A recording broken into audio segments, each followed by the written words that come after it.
ఈరోజే చివరి మార్గశిర ఆదివారం, పైగా మాస శివరాత్రి.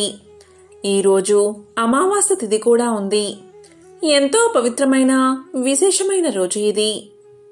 ఈరోజు ఈ కథలు వింటే చాలు అనారోగ్య సమస్యలు తొలగి సంపూర్ణ ఆరోగ్యం చేకూరుతుంది. జన్మల పాపాలు తొలగి కోటి జన్మల పుణ్యం వస్తుంది. మరి ఆ కథ ఏంటో ఇప్పుడు ఈ వీడియోలో తెలుసుకుందాం. విధిరాత నుంచి తప్పించుకునే శక్తి మానవులకు ఉంటుందా? మనకు మన మరణం గురించి ముందే తెలిస్తే ఆ మరణాన్ని మానవుడు తప్పించగలడా? దాని గురించి ఈ కథలో ఇప్పుడు తెలుసుకుందాం. పూర్వం ఒక ఊరిలో ఒక గొప్పవాడైన పండితుడైన బ్రాహ్మణుడు ఉండేవాడు. అతను ఒక రోజున పక్క ఊరిలో ఉన్న తన చిన్ననాటి స్నేహితుణ్ణి కలవడానికి బయలుదేరాడు. ఆ చిన్ననాటి స్నేహితుడు మోగవాడు, అలాగే ఒకే ఒక కాలు మాత్రమే ఉన్న వికలాంగుడు. అలా ఆ పండితుడు స్నేహితుణ్ణి కలవడానికి ఉదయమే బయలుదేరాడు. ఆ ఊరిని చేరాలి అంటే మధ్యలో 2 లేదా 3 ఊర్లు దాటాలి. అలా ఆ పండితుడు నడుచుకుంటూ బయలుదేరాడు. అలా వెళ్తున్నా అతనికి మార్గ మధ్యలో ఒక వ్యక్తి కలిశాడు. అప్పుడు ఆ పండితుడు ఆ వ్యక్తిని పేరు అడగగా తన పేరు మహాకాలుడు అని చెప్పాడు. అప్పుడు ఆ పండితుడు ఎలాగో నడుస్తూనే వెళ్ళాలి కదా, అతనితో మాట్లాడుకుంటూ వెళ్ళవచ్చు అని అనుకున్నాడు. ఆ విధంగా ఇద్దరూ మాట్లాడుకుంటూ ముందుకు వెళ్తున్నారు. అలా వెళ్తూ ఉండగా మధ్యలో ఒక చిన్న ఊరుకు చేరగానే ఆ మహాకాలుడు పండితుడితో ఇలా పలికాడు. మహాత్మా, మీరు నడుస్తూ ఉండండి. నాకు ఇక్కడ ఒక చిన్న పని ఉంది. నేను ఆ పనిని పూర్తి చేసుకుని మిమ్మల్ని ముందు దారిలో కలుస్తాను అని చెప్పి అతను ఆ ఊరిలోకి వెళ్లిపోయాడు. ఆ పండితుడు సరే అని చెప్పి ముందుకు కదిలాడు. అలా కొద్దిసేపటికి ఆ ఊరిలో ఒక వ్యక్తిని పశువులు తొక్కి చంపేశాయి అనే వార్త పండితుడికి వేరే వాళ్ల వల్ల తెలిసింది. అలా కొద్దిసేపటికి ఆ మహాకాలుడు వచ్చి బ్రాహ్మణుడితో కలిసి నడుస్తున్నాడు. అలా ఇద్దరూ కలిసి నడుస్తూ ఉండగా చీకటి పడింది. అప్పుడు ఆ పండితుడు ఇలా అన్నాడు, ఇప్పుడు చీకటి పడింది. మనం ఈ రోజు రాత్రికి ఈ ఊరిలో ఉన్న గుడిలో పడుకుని తెల్లవారగానే మళ్లీ ప్రయాణం మొదలు పెడదాం అని పలకగా ఆ మహాకాలుడు ఇలా సమాధానం చెప్పాడు. సరే మహాత్మా, అలాగే చేద్దాం. మీరు ఇక్కడే ఉండండి. నాకు ఈ ఊరిలో ఒక ముఖ్యమైన పని ఉంది. ఆ పనిని పూర్తి చేసుకోగానే వెంటనే నేను ఇక్కడికి చేరుకుంటాను అని చెప్పి మహాకాలుడు ఆ ఊరి లోపలికి వెళ్తాడు. అతను వెళ్లిన కొద్దిసేపటికి ఆ ఊరిలో పెద్ద నిప్పు అంటుకుంటుంది. అప్పుడు ఆ పండితుడు ఆ మహాకాలుడు వెళ్లిన ప్రతి చోట ఏదో ఒక అనర్థం జరుగుతుంది, ఇతను వెళ్తే అక్కడ ఏదో జరుగుతుంది అనే అనుమానం మొదలైనది. కొద్దిసేపటికి మహాకాలుడు గుడి దగ్గరికి వచ్చేశాడు. కాని పండితుడు మాత్రం మహాకాలుణ్ణి ఏమీ అడగలేదు. పొద్దున్న లేవగానే ఇద్దరూ ప్రయాణాన్ని ప్రారంభించారు. మళ్లీ కొద్ది దూరం వెళ్లగానే ఇంకొక ఊరికి చేరుకున్నారు. అప్పుడు ఆ మహాకాలుడు ఇలా అన్నాడు, మహాత్మా, మీరు ముందుకు నడుస్తూ ఉండండి. నాకు ఈ ఊరిలో ఒక చిన్న పని పడింది. అది ముగించుకుని నేను ముందు దారిలో మిమ్మల్ని కలుస్తాను అని చెప్పి అతను ఊరి లోపలికి వెళ్లిపోయాడు. కాని ఈసారి పండితుడు ముందుకు వెళ్లకుండా అక్కడే నిలబడి వేచి చూస్తున్నాడు.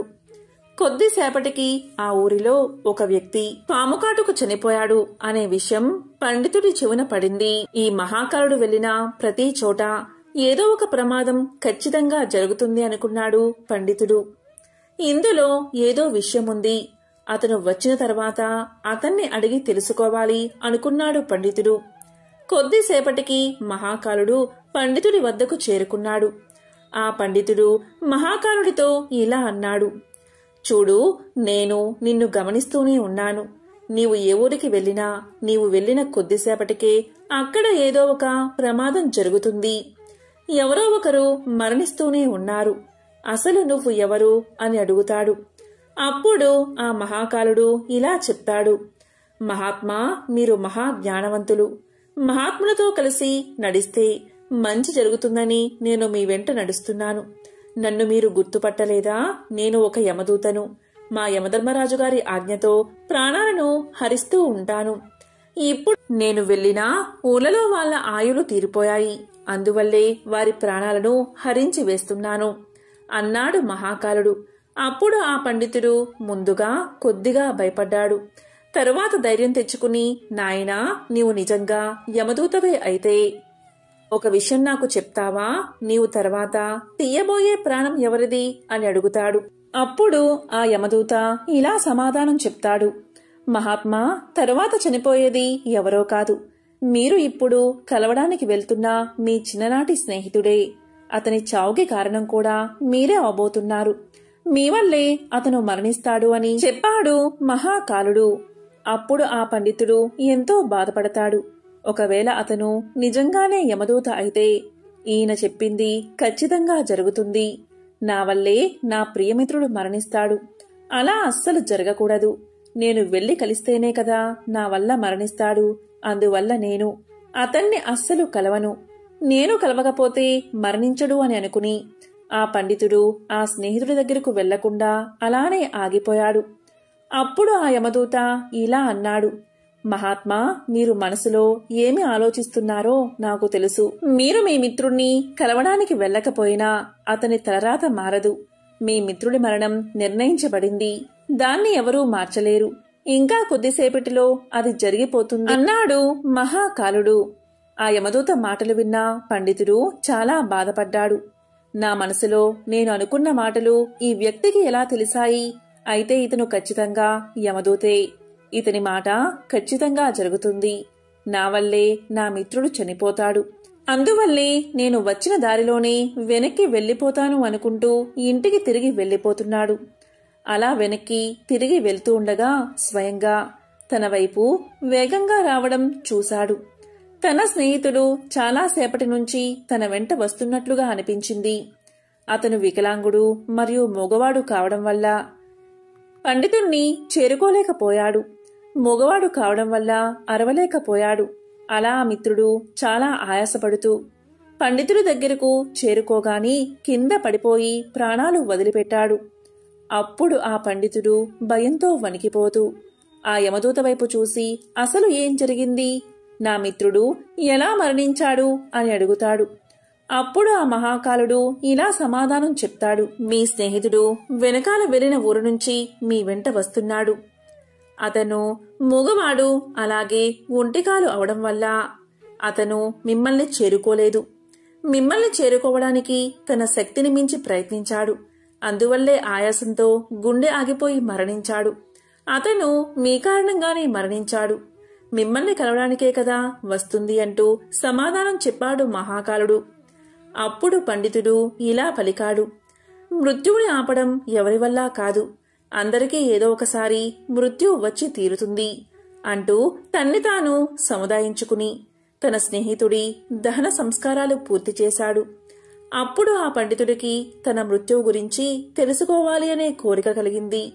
అప్పుడు ఆ పండితుడు ఇలా అన్నాడు.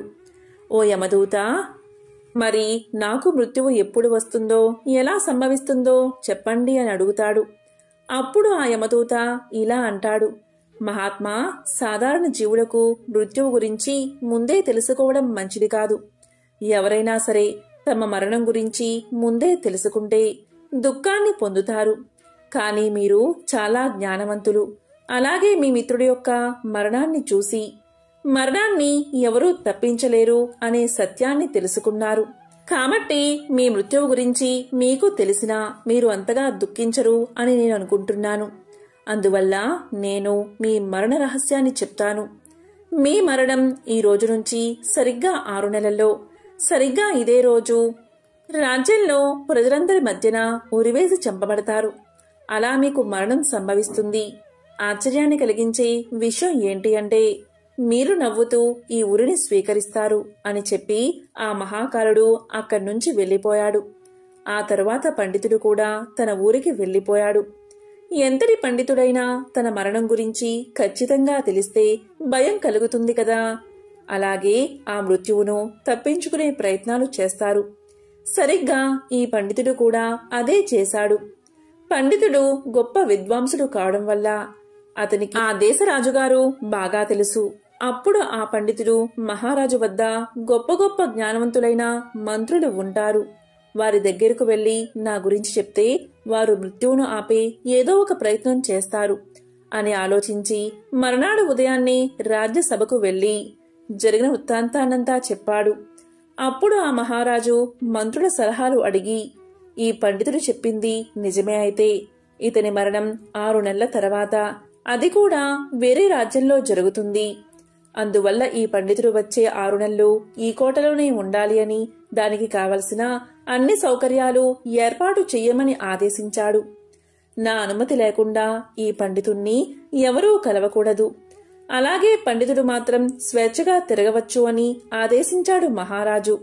ఎందుకంటే పండితుడికి తిరిగే స్వేచ్ఛ లేకపోతే అతన్ని బంధించినట్లుగా అవుతుందని అతడికి ఎక్కడైనా తిరిగే స్వేచ్ఛను ఇచ్చాడు మహారాజు. కాని ఆ పండితుడు మృత్యువుకు భయపడి బయటకు కూడా రావడం లేదు. కోటలోనే ఉంటున్నాడు. కాలం గడుస్తూ ఉంది. చివరికి పండితుడికి మృత్యువు సంభవించే రోజు రానే వచ్చింది. తెల్లవారితే మరణం సంభవించే రోజు. అప్పుడు ఆ పండితుడు ఇలా అనుకున్నాడు, నేను బయటకు వెళ్తేనే కదా మరణం. నేను ఎలాగో బయటకు వెళ్ళను. ఇక్కడే ఉంటాను. ఇక్కడే ఉంటే మరణం సంభవించదు.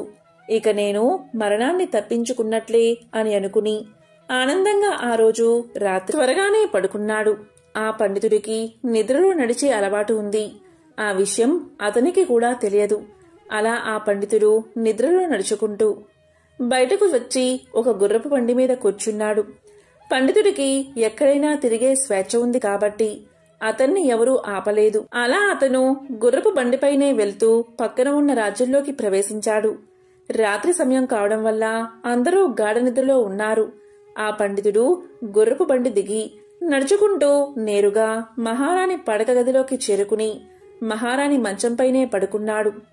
తెల్లవారుజామునే మహారాజు పండితుడు మహారాణి పక్కన పడుకుని ఉండడం చూసి కోపంతో ఊగిపోయాడు. వెంటనే భటుల్ని పిలిపించి ఆ పండితుడిని బంధించి కారాగారంలో పడేశాడు. కాని పండితుడికి ఏమీ అర్థం కాలేదు. అసలు తాను ఈ రాజ్యంలోకి ఎలా వచ్చాడో తెలియడం లేదు. ఆ పండితుణ్ణి రాజ్యసభలో ప్రవేశపెట్టారు. పండితుణ్ణి చూడగానే మహారాజు కోపంతో ఊగిపోతూ పండితుడికి ఉరిశిక్షను విధించాడు. ఉరిశిక్ష అని వినబడగానే పండితుడు భయపడిపోయి, మహారాజా, నన్ను క్షమించండి. నేను ఇక్కడికి ఎలా వచ్చానో నాకు తెలియదు. నాకు ముందే తెలుసు ఈ రోజు నాకు ఖచ్చితంగా మరణం సంభవిస్తుందని. దాని ప్రకారమే ఇదంతా జరుగుతుంది అని చెప్పాడు పండితుడు. అప్పుడు ఆ మహారాజు ఇలా పలికాడు, ఏంటి, ఈరోజు నీకు మరణం సంభవిస్తుందని ముందే తెలుసా అని అడగ్గా అప్పుడు ఆ పండితుడు గత 6 నెలల నుంచి జరిగింది మొత్తం మహారాజుకు విన్నవించాడు. అది విన్న మహారాజుకు ఇదంతా నమ్మశక్యంగా లేకపోయినా ఆ పండితుడితో ఇలా అంటాడు, చూడు, నీవు చెప్పింది నిజమే అయితే, ఆ మహాకాలుడు చెప్పినట్లు నిజంగా జరిగితే నీ చావుకు నేను కారణం కావాలి అనుకోవడం లేదు. ఒకవేళ నీవు చెప్పేది అబద్ధమని తెలిస్తే నీకు ఈరోజు మరణశిక్ష తప్పదు అని చెప్పి పండితుణ్ణి ఆశ్రయించిన మహారాజు ఈ రాజుకు మంచి స్నేహితుడు కావడం వల్ల భటులతో ఒక లేఖను పంపించాడు. ఆ లేఖను తీసుకువెళ్లి భటులు సాయంత్రానికి తిరిగి వచ్చి, మహారాజా, ఈ పండితుడు చెప్పింది పూర్తిగా వాస్తవం. గత 6 నెలలుగా స్వయంగా ఆ మహారాజే ఇతనికి ఆశ్రయాన్ని కల్పిస్తున్నాడు. కాని ఇతను ఈ రాజ్యంలోకి ఎలా ప్రవేశించాడు అనేది మాత్రం ఎవరికీ తెలియదు. అందువల్ల ఇతనికి ఉరిశిక్ష వేయడం మంచిది కాదు అన్నారు. కాని ఇప్పుడు మహారాజా, పెద్ద సమస్య వచ్చింది. అది ఏంటి అంటే, మహారాజు ఏమీ ఆలోచించకుండా ఉరిశిక్ష విధించమని తీర్పు ఇచ్చాడు. ఉరి వేయకపోతే ఇతను ఇచ్చిన మాట తప్పుతుంది. అలా ఎప్పటికీ జరగకూడదు. ఒకవేళ ఉరేస్తే ఒక అమాయకుడు మరణిస్తాడు. పెద్ద సంకటలో పడిపోయాడు మహారాజు. అప్పుడు ఆ మహారాజు అందరి మంత్రులతో చర్చించి ఒక ఉపాయాన్ని ఆలోచించారు. అప్పుడు మంత్రులు ఇలా పలికారు, మహారాజా, మనం ఈ పండితుడికి సన్నని ఒక చిన్న దారంతో ఉరిశిక్షను అమలు చేద్దాం. అలా చేస్తే మీరు ఇచ్చిన తీర్పు అమలవుతుంది. అలాగే పండితుడికి ఏ ప్రాణహాని జరగదు అని చెప్పారు మంత్రులు. ఇక మహారాజుకు కూడా ఈ ఉపాయం బాగా నచ్చింది. అలాగే చెయ్యమని ఆదేశించాడు. పండితుడి కోసం మెత్తని సన్నని దారాన్ని ఉరికొయ్యకు కట్టి పండితుడికి ఉరి తగిలించారు. అందరూ సంతోషంగానే ఉన్నారు. ఎందుకంటే పండితుడు మరణించడు. మహారాజు యొక్క తీర్పు నిలబడుతుంది. ఇక పండితుడికి కూడా సంతోషంగానే ఉంది. ఎందుకంటే ఇంత సన్నని దారంతో మృత్యువు లభించదు అని సంతోషిస్తున్నాడు. అందరూ చూస్తూ ఉండగానే ఒక పెద్ద గాలి వచ్చి ఆ సన్నని దారాన్ని తెంపేసింది. దాంతో పాటు పండితుడు కూడా నేలమీద పడిపోయాడు. ఏం జరిగింది అని అందరూ వెళ్లి చూడగా ఆ సన్నని దారమే ఆ గాలి వేగం వల్ల పండితుడి యొక్క గొంతు తెంపేసింది. దీంతో గొంతు తెగి అధిక రక్తస్రావం అవడం వల్ల అందరూ చూస్తూ ఉండగానే ఆ పండితుడు నేలమీద పడి మరణించాడు. చివరకు మహాకాలుడు చెప్పినట్లే జరిగింది. అందరూ ఆశ్చర్యపోయారు. ఇంత సన్నని దారంతో మరణం ఎలా సంభవిస్తుంది? అయినా మృత్యువును ఎవరూ ఆపలేరు. మరణ సమయం నిశ్చయమైతే ఎన్ని ప్రయత్నాలు చేసినా దాన్ని ఎవరూ తప్పించలేరు అని అందరూ అనుకున్నారు. ఆ పండితుడికి తన మరణం గురించి ముందే తెలిసి ఉండకపోతే ఈ 6 నెలలు దాక్కుని భయంతో జీవించేవాడు కాదు. ఎంతో సంతోషంతో 6 నెలలు జీవించేవాడు. అందుకే విధిరాతను ఎవరూ తప్పించలేరు. కాబట్టి పూర్వకాలంలో అంగరాజు అనే ఒక రాజు ఉండేవాడు. ఆయన ఎంతో మంచివాడు. ప్రజలను తన కన్న బిడ్డల వలె చూసుకుంటూ ఉండేవాడు. ఆయన భార్య పేరు నిషేధ. అతను ఎంతో మంచివాడు అయినప్పటికీ అతనికి సంతానం లేదు. ఆ బాధతో ఎంతో దుఃఖించేవాడు. అతనికి సంతానం లేకపోవడం వల్ల యజ్ఞం చేసేటప్పుడు తమ హవిర్భాగాలు తీసుకోవడానికి దేవతలు వచ్చేవారు కాదు. ఇక రాజుకు ఏం చెయ్యాలో తోచక సంతానం ఏ విధంగా కలుగుతుందో చెప్పమని గురువులను, ఋషి పుంగవులను అడిగాడు. వారందరూ పుత్ర కామేష్టి యాగం చేయమని సలహా ఇచ్చారు. ఆ విధంగా అంగరాజు పుత్ర కామేష్టి యాగం చేశాడు. దానివల్ల తన భార్య నిషేధ గర్భం దాల్చి ఒక కుమారుణ్ణి కన్నది. ఆ బిడ్డకు వేణుడు అనే పేరు పెట్టారు. ఆ బిడ్డ మృత్యుదేవత అంశమున పుట్టడం వల్ల క్రూరబుద్ధి కలిగింది. అతను బాల్యం నుంచే తన తోటి స్నేహితులను క్రూరంగా శిక్షించేవాడు. చాలా చెడ్డ పనులు చేస్తూ ఉండేవాడు. ఇక యుక్త వయసు వచ్చింది మొదలు క్షత్రియ కుమారుడు అవడం వల్ల వేటకు పోయి నోరులేని జీవాలను హింసించేవాడు. అంతేకాదు గోవులను కూడా బాధ పెట్టేవాడు. తన మాటకు ఎదురు చెప్పేవారిని ఇలా చెయ్యొద్దు అని చెప్పేవారిని క్రూరంగా శిక్షించేవాడు. ఇదంతా కూడా రాజుగారికి తెలిసింది. లేకలేక కలిగిన కుమారుడు ఇలా దుర్మార్గుడు అవడం వల్ల అంగరాజు ఎంతో బాధపడేవాడు. కుమారుణ్ణి పిలిచి ఎన్నో నీతులు బోధించేవాడు. ఒక్కోసారి కర్రతో కూడా బాధించేవాడు. ఇలా దండిస్తూ ఉంటే ఇంకా మొండివాడిగా మారి అందరినీ హింసించసాగాడు. ఎంత చెప్పినా తన స్వభావం మార్చుకోకపోవడం వల్ల అంగరాజుకి కుమారుడిపై విరక్తి కలిగింది. తన కుమారుడి వల్ల ప్రజలు చాలా ఇబ్బందులు పడుతున్నారని తెలిసి సహించలేకపోయాడు. ఒక వంక ప్రజల గురించి విచారం, మరొక వంక పుత్రుడిపై అసహ్యం. దీనివల్ల రాజుకు దిక్కుతోచగా ఒకరోజు రాత్రి ఎవరికీ చెప్పకుండా రాజ్యం వదిలి ఎక్కడికో పారిపోయాడు. తెల్లవారేదాకా అంగరాజు కనిపించకపోయేసరికి రాణి, మంత్రులు మొదలైన వారందరూ రాజుకోసం పలు చోట్ల వెతికారు. కాని లాభం లేకపోయింది. రాజులేని రాజ్యంలో రాబందులు రాజ్యమేలతాయి అని తలంచి ఋషులు, మంత్రులు, ప్రజలు మొదలైన వారు అంగరాజు కుమారుడైన వేణుణ్ణి రాజుగా చేశారు. వేణుడికి పట్టాభిషేకం చేశారు.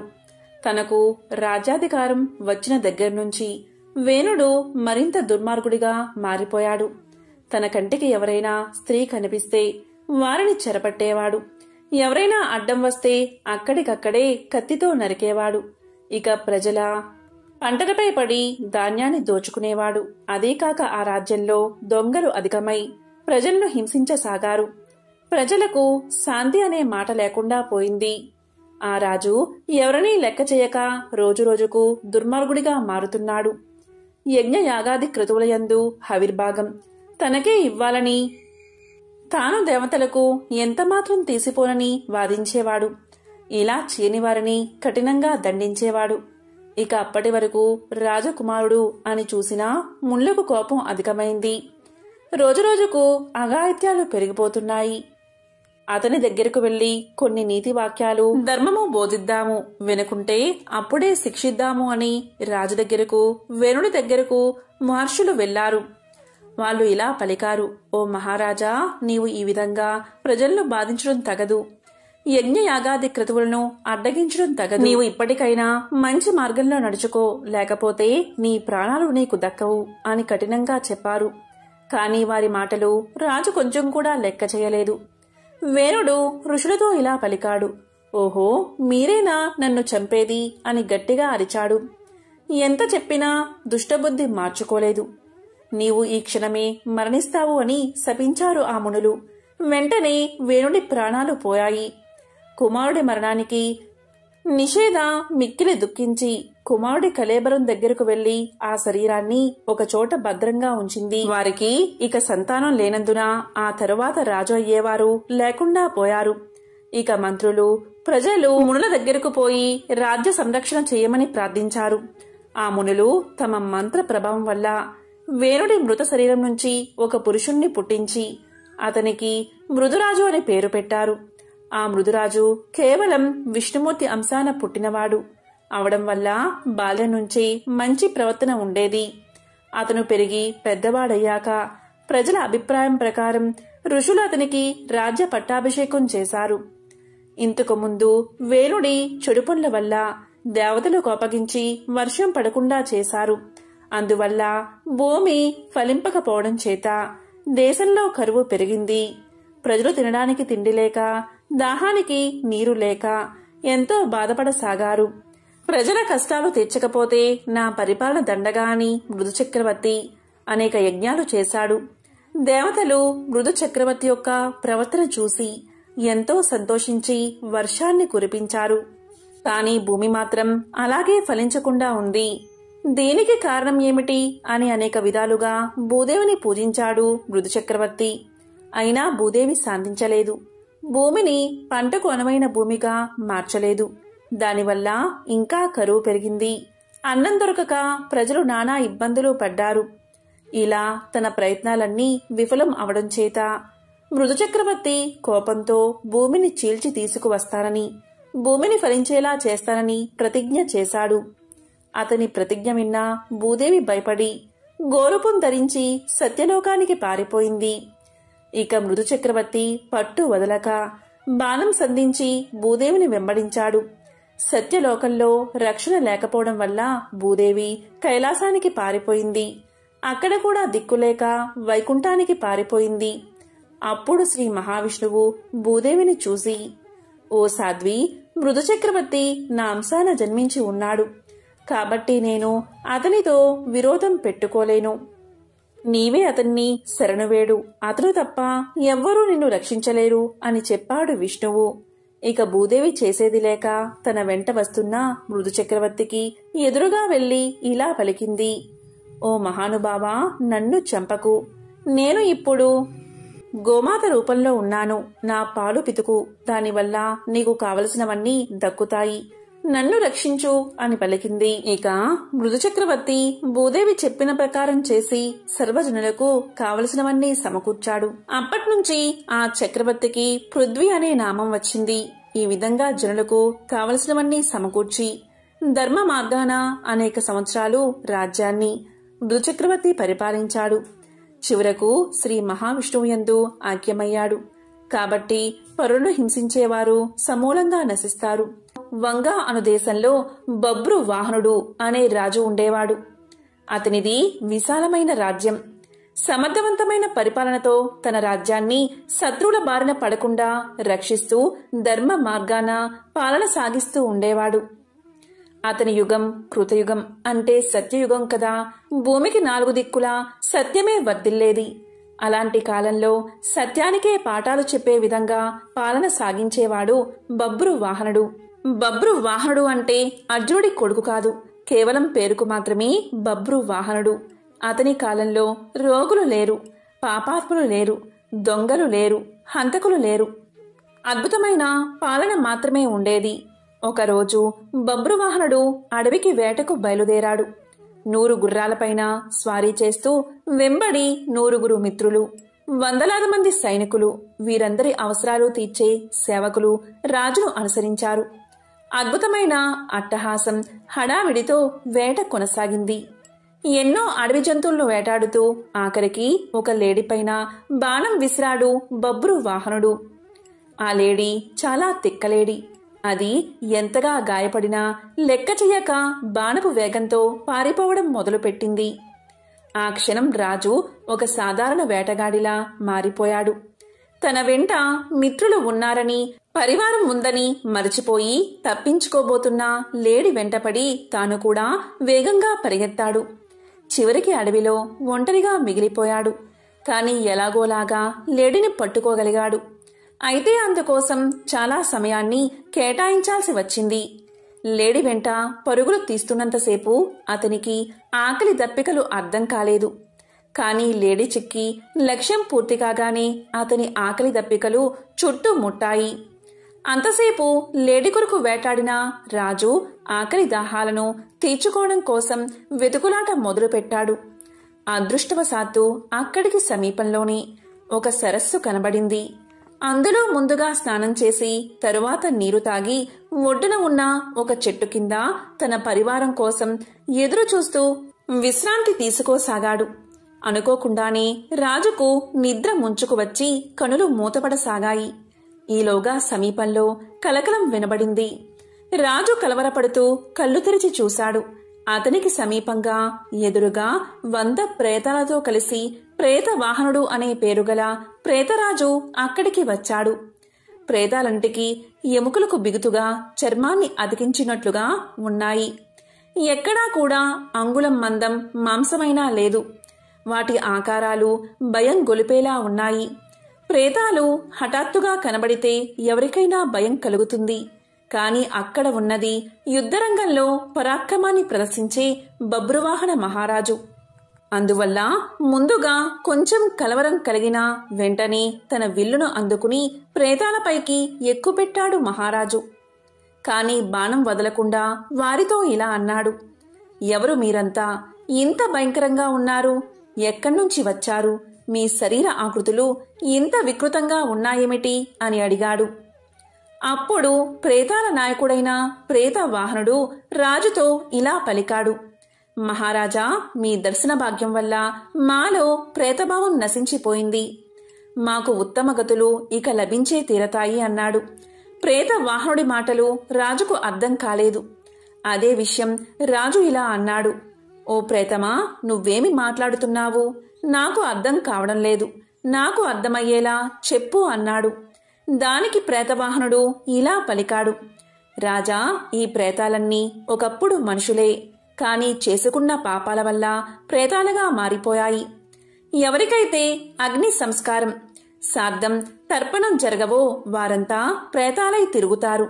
అంతేకాదు, నమ్మక ద్రోహులు, పాపాలకు ప్రాయశ్చిత్తం చేసుకొనివారు, తాగుబోతులు, దొంగతనం చేసేవారు, ఈర్ష, అసూయ, ద్వేషాలతో కాలం గడిపేవారు, గురుపత్నిని చరిచినవారు, ఒకరి ఆస్తిని అన్యాయంగా లాక్కున్నవారు, పరుల సొమ్ముకు ఆశపడిన వారు మొదలైన తప్పుడు పనులు చేసేవారంతా ప్రేతాలుగా మారతారు. మేమంతా ఇలా వచ్చిన వారమే. రాజా, మాకు తిండి దొరకదు, నీరు దొరకదు. దీంతో మేము ఆకలి దప్పికతో అలమటించిపోతూ ఉంటాం. మాకు ఎవరు శ్రాద్ధం కాని పిండం కాని పెట్టరు. అందుకే మేము ఇలా మిగిలిపోయాము. ఇలా మిగిలిపోయిన వారికి రాజే అపరక్రియలు జరపాలి. అలా జరపడం వల్ల మేము ప్రేత రూపం నుండి విముక్తి పొందుతాం. అలాగే మీరు కూడా గొప్ప పుణ్యాన్ని సంపాదించుకుంటారు. రాజా, బతికి ఉన్నంతసేపు వీరు నావారు, వీరు నావారు అనుకుంటాం. కాని చివరకు ఎవరూ ఉండరు. కొడుకులు, భార్య, వీరు మన అవసరం కోసం, మన స్వార్థం కొరకు మన వల్ల పుట్టుకు వచ్చిన వారే. మనం వారి అవసరం తీర్చినంతకాలం వారి చేత గౌరవించబడతాము. తరువాత మన అవసరం ఉండదు. అప్పుడు వారి నుండి గౌరవం లభించదు. మనిషి చచ్చాక ధనం ఇంటి దగ్గరే ఉండిపోతుంది. బంధువులు శ్మశానం దగ్గర విడిపోతారు. శరీరం కాష్టం దగ్గర విడిపోతుంది. ఇక విడిపోయాక పరలోకం దాకా వచ్చేవి పాప పుణ్యాలే అని చెప్పాడు ప్రేత వాహనుడు. అప్పుడు బభ్రువాహనుడు ఇలా పలికాడు. ఓ ప్రేతవాహన, చాలా తెలిసినవాడిలా మాట్లాడుతున్నావు. ఇంతకీ నీవు ఎవరు? నీవు మనిషిగా ఉన్నప్పుడు నీవు ఎవరు అని అడిగాడు. దానికి ప్రేతవాహనుడు ఇలా సమాధానం చెప్పాడు. ఓ రాజా, ప్రేతంగా మారడానికి ముందు నేను ఒక ధనికుడైన వైశ్యుణ్ణి. పేరు దేవదత్తుడు. నేను సన్మార్గంలో నడిచాను, దేవతారాధన చేశాను, తీర్థయాత్రలు తిరిగాను, దాన ధర్మాలు కూడా చేశాను. కాని నాకు అపరకర్మలు చేయడానికి మాత్రం ఎవరూ లేకుండా పోయారు. అందుకనే ఇలా ప్రేతానై తిరుగుతున్నాను. రాజా, ఒక దేశపు రాజు అన్ని వర్ణాల వారికి, అన్ని కులాల వారికి బంధువులు అవుతాడని శాస్త్రాలు చెబుతున్నాయి. అందుకని నీవు మా అందరి కోసం అపర కర్మలు చేసి మాకు ముక్తిని కలిగించు అని చెప్పి తన వద్ద ఉన్న ఒక మణిని తీసి రాజుకు ఇవ్వబోయాడు ప్రేతవాహనుడు. అందుకు రాజు ఇలా పలికాడు. ఓ ప్రేతవాహన, నేను ఒక రాజుని. ఇతరుల నుండి దానాన్ని స్వీకరించను. మీకు అపరకర్మలు మాత్రం చేస్తాను. కాని ప్రేతవాహన, నాకిది చెప్పు. మా వంశస్థుల్లో ఎవరైనా ప్రేతదశలోనే ఉండిపోయారా? ఒకవేళ ఉండిపోతే ఆ విషయం నేను ఎలా తెలుసుకోవాలి? వారికి ముక్తిని ఎలా కలిగించాలి అని అడిగాడు. దానికి ప్రేతవాహనుడు ఇలా చెప్పాడు. రాజా, మీ వంశంలోని వారు ఎవరైనా ప్రేతత్వంలా మిగిలిపోయి ఉంటే మీకు కారణం లేకుండానే కొన్ని కష్టాలు వచ్చి పడతాయి. దాంపత్య జీవితంలో అపశృతులు ఏర్పడతాయి. భార్యాభర్తలు పూర్తిగా ఆరోగ్యంగా ఉన్నా కూడా వారికి పిల్లలు పుట్టరు. స్త్రీలకు నెలసరి సమస్యలు నిరంతరం కలుగుతాయి. యవ్వనంలోనే ఆత్మీయ బంధువులు మరణిస్తారు. నడి వయసులోని వారు అనుకోకుండా మరణిస్తారు. ఉన్నట్టుండి ఆదాయం తగ్గిపోతుంది. అనుకోని విధంగా ఇల్లు తగలబడిపోతుంది. ఇంట్లో ఎప్పుడూ గొడవలు జరుగుతూ ఉంటాయి. కావాలనే అపవాదులు వచ్చి మీద పడతాయి. తీవ్రమైన జబ్బులు వస్తాయి. వ్యాపారం చక్కగా చేస్తున్నా కూడా లాభాలు మాత్రం రావు. వర్షాలు బాగా కురిసినా కూడా పంట చేతికి రాదు. ఇంటి ఇల్లాలే శత్రువులా తిరగబడుతుంది. కాబట్టి రాజా, ఇలాంటివి జరుగుతాయి.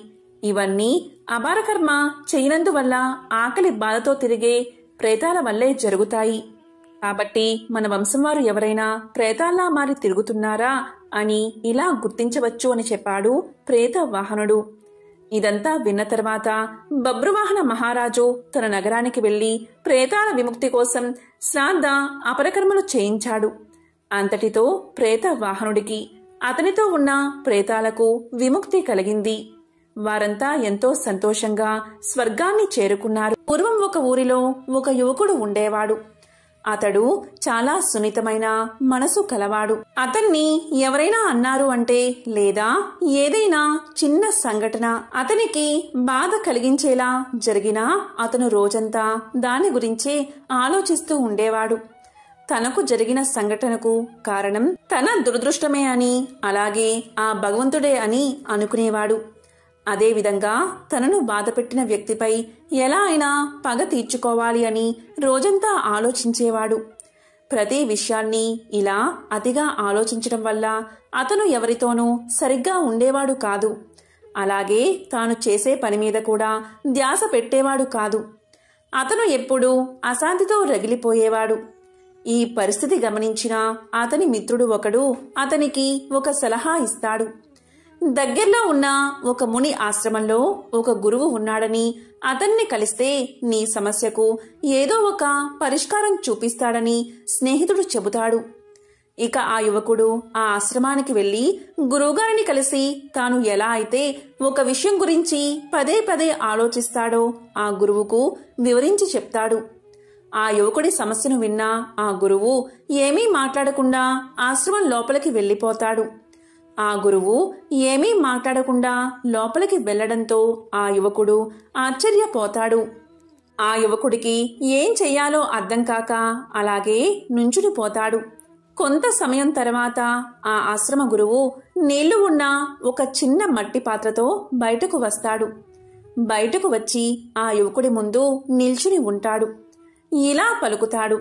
నాయనా, ఈ పాత్ర యొక్క బరువు ఎంత ఉంటుంది అని అడుగుతాడు. దానికి ఆ యువకుడు, స్వామి, నేను ఖచ్చితంగా చెప్పలేను, కాని దీని బరువు చాలా తక్కువ ఉంటుంది అంటాడు. దానికి గురువుగారు ఇలా పలుకుతారు, ఇలా చూడు, నేను కాసేపు ఇలాగే ఈ పాత్రను పట్టుకుని ఇలాగే ఉంటే ఏమవుతుంది అని అడగగా యువకుడు ఏమీ కాదు స్వామి అని పలుకుతాడు. మళ్ళీ గురువుగారు ఇలా అడుగుతారు, సరే, ఒకవేళ నేను ఇలాగే 1 గంటసేపు ఈ పాత్రను పట్టుకుని ఉంటే ఏమవుతుంది అంటాడు. దానికి యువకుడు, స్వామి, అప్పుడు మీ చేతులు నొప్పి పుడతాయి అంటాడు. దానికి గురువుగారు, అయితే చూడు, ఒకవేళ నేను ఈ పాత్రను రోజంతా ఇలాగే పట్టుకుని ఉంటే అప్పుడు ఏమవుతుంది అని అడుగుతాడు. దానికి ఆ యువకుడు ఇలా చెప్తాడు, స్వామి, అప్పుడు మీరు భరించలేనంత నొప్పితో బాధపడతారు. మీరు ఏ పని చేయకుండా పోవచ్చు కూడా అంటాడు. అప్పుడు గురువుగారు, మంచిది నాయనా, నేను ఇంతసేపు మోసినా ఈ పాత్ర యొక్క బరువు పెరిగిందా అని అడుగుతాడు. దానికి ఆ యువకుడు లేదు, పెరగలేదు అని సమాధానం చెప్తాడు. అప్పుడు గురువుగారు ఇలా పలుకుతారు, మరి అలాంటప్పుడు నా చెయ్యికి భరించలేనంత నొప్పి ఎందుకు కలుగుతుంది అని అడగగా యువకుడు, స్వామి, మీరు చాలాసేపు పట్టుకుని ఉన్నారు కదా, అందుకే మీకు నొప్పి కలుగుతుంది అంటాడు. అప్పుడు గురువుగారు, మరి నాకు నొప్పి కలగకుండా ఉండాలంటే నేనేం చెయ్యాలి అని అడుగుతాడు. దానికి ఆ యువకుడు ఇలా చెప్తాడు, ఆ పాత్రను కింద పెట్టేయండి అంటాడు. అప్పుడు గురువుగారు, అవును, నీవు చెప్పింది నిజమే. మన జీవితంలోని సమస్యలు కూడా ఇలాగే ఉంటాయి. మనకున్న సమస్యల గురించి కొంతసేపు ఆలోచిస్తే ఏమీ కాదు, కానీ ఎక్కువసేపు ఆలోచిస్తే మనల్నే బాధపడతాయి. అదే పనిగా వాటి గురించి ఆలోచిస్తే మనలో భయాన్ని మరియు అశాంతిని కలిగిస్తాయి అని సమాధానం చెప్పారు. గురువుగారు యువకుడి వైపు చూస్తూ ఇలా పలుకుతారు, చూడు నాయనా, మన జీవితంలో జరిగిన సంఘటనలను, మనం చేసిన పొరపాట్ల గురించి ఆలోచించడం ముఖ్యమే. కానీ అంతకంటే ముఖ్యమైనది ఏంటి అంటే వాటి నుండి పాఠాలు నేర్చుకుని ముందుకు సాగడమే. అదే పనిగా ఒకే విషయం గురించి ఆలోచిస్తే ఆ మట్టి పాత్రలాగా జరిగిన సంఘటనలు మనకి బాధలు కలిగిస్తాయి. నీవు గతం గురించి ఆలోచిస్తూ కూర్చుంటే ఈరోజు నీవు చేయవలసిన పని జారిపోతుంది. ఆ తర్వాత నీవు భవిష్యత్తులో బాధపడవలసి ఉంటుంది. నీవు భవిష్యత్తులో ఎలా ఉండాలి అనుకుంటున్నావో అలా ఉండడానికి ఈ రోజు నుంచే ప్రయత్నం చెయ్యి. నీవు గతంలో చేసిన పొరపాట్లను మళ్లీ చేయకుండా ఉండు. నీవు బాధపడ్డం మానేసి ఈ రోజు చేసే పనుల గురించి ఆలోచించు. ఎందుకంటే బాధ అనేది మనిషిని మరణం వరకు తీసుకు వెళ్ళగలదు. కాబట్టి నిన్ను ఎవరైనా అవమానించినా, పరిస్థితులు అలా వచ్చినా దాన్ని మట్టిపాత్ర కింద పెట్టినట్లుగా మర్చిపో. నీ గమ్యం చేరే దిశగా ముందుకు సాగిపో. జరిగిన అవమానం గురించి ఆలోచిస్తే నీకు భవిష్యత్తు ఉండదు. జీవితంలో పగ తీర్చుకోవాలి అని ఎప్పుడూ అనుకోకు. అదంతా భగవంతుడే చూసుకుంటాడు. నవ్వుతూ నీ గమ్యాన్ని చేరే దిశగా సాగిపో అని ఆ గురువుగారు యువకుడికి చెప్పినట్లు సాధువు కథ ద్వారా అక్కడ వారికి చెప్పగానే వారంతా ఎంతో సంతోషించారు. ఒక మంచి విషయం నేర్చుకున్నందుకు అందరూ ఎంతో సంతోషించి సాధువుకు ధన్యవాదాలు పలికారు. ఎంతో విశేషమైన ఈ అధిక శ్రావణ అమావాస్య రోజు మహాశివుడి మహత్యాన్ని తెలిపే స్కంద పురాణంలోని ఒక విశేషమైన కథను ఇప్పుడు విందాం. పూర్వకాలంలో అవంతి అనే ఒక పట్టణం ఉండేది. ఆ పట్టణంలో నంది అనే పేరుగల శివభక్తుడు ఉండేవాడు. అతను మిక్కిలి ధనవంతుడు. ఎంతటి ధనవంతుడైనా శివభక్తి విడువక ఎంతో భక్తి శ్రద్ధలతో నిత్యం శివారాధన చేసేవాడు.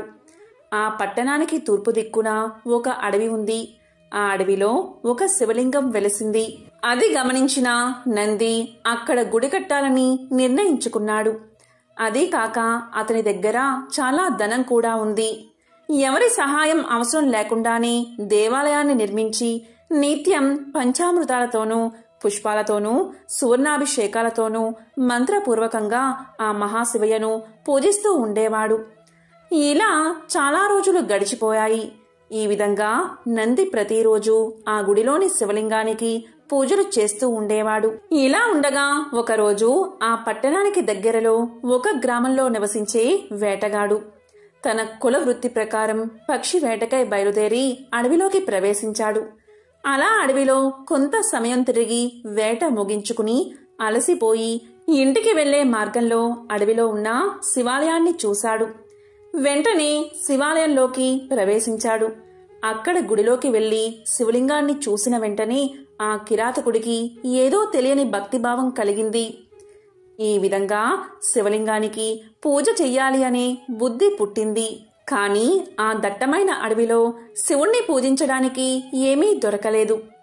అన్నిటికీ భగవంతుడే ఉన్నాడని నమ్మకంతో దగ్గరలో ఉన్న సరస్సు దగ్గరకు వెళ్లి నోట్లోకి కొన్ని నీళ్లు తీసుకుని పుక్కిట పట్టి అక్కడున్న మారేడు ఆకులను కొన్ని తీసుకుని ఆలయంలోకి ప్రవేశించాడు. ఇంతకు పూర్వమే ఉదయం నంది అనే శివభక్తుడు శివలింగానికి పూజ చేసి ఉన్నందున ఆ శివలింగంపై రత్నాలు పుష్పాలు ఉన్నాయి.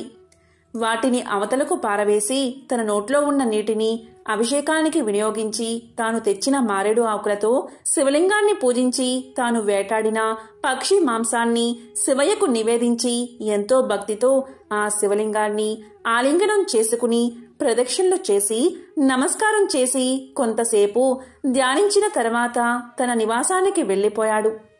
తర్వాత రోజు ఎప్పటిలాగే నంది శివలింగానికి పూజ చేయడానికి అక్కడకు చేరుకున్నాడు. తనతో పాటు ఒక బ్రాహ్మణుని కూడా తీసుకువచ్చాడు.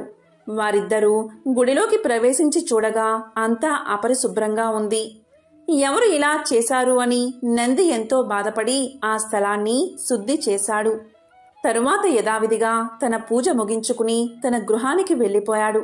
ఆయన వెళ్లినా కొంతసేపటికి వేటగాడు ఆలయంలోకి వచ్చి తాను ఇదివరకు పూజించినట్లే పూజించి తన గృహానికి వెళ్లిపోయాడు. మరుసటి రోజు మళ్లీ నంది వచ్చేసరికి మళ్లీ అపరిశుభ్రంగా ఉంది.